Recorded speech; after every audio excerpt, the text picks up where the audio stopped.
French president, fizzing with energy as always, was in his element as the impresario of his own show. As we sat in a semicircle around his enormous desk, Sarkozy looked at his watch and announced theatrically that the French Rafale jets were in the air to bomb the leading column of Gaddafi forces before they could reach Benghazi. He had jumped the gun. It got him a good headline, and the Rafales did indeed catch some armoured vehicles while they were still out in the desert.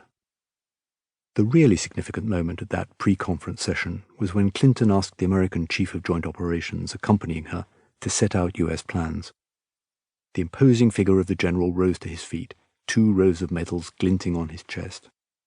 He proceeded to brief the small group of us as if we were several hundred on a parade ground, but the substance of his briefing was a lot less commanding than the general himself.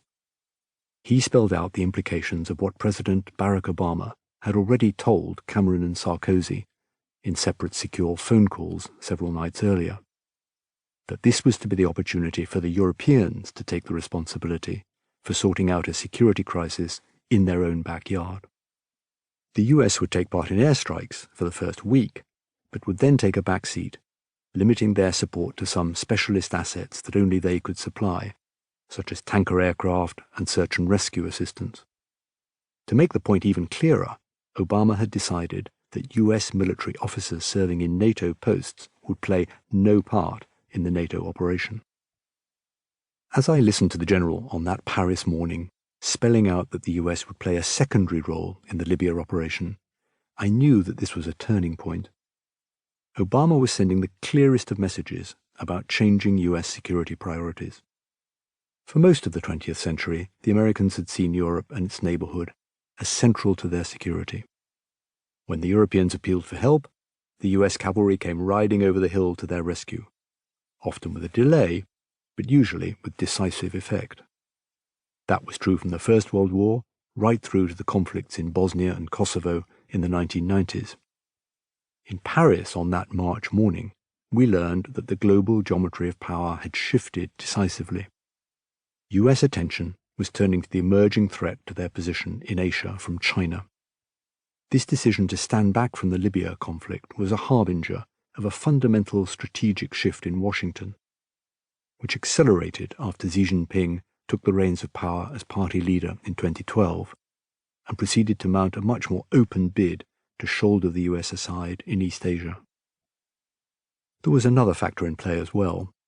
Obama had been elected on a platform to get US combat forces out of Iraq. American public opinion had turned against an operation which had been a success in rapidly overturning Saddam Hussein's regime, but which had descended into a long and bitter occupation in which Western forces had become the problem rather than the solution. Obama was still in the process of winding down the US operation in Iraq in 2011. He was in no mood to get caught up in a further open-ended commitment in the Middle East, and most certainly not one which would involve putting large numbers of US soldiers in harm's way. None of the European countries were willing to put boots on the ground either. The question of deploying Western ground forces, either to defeat Gaddafi's forces or to stabilize the situation after his regime collapsed, simply never arose.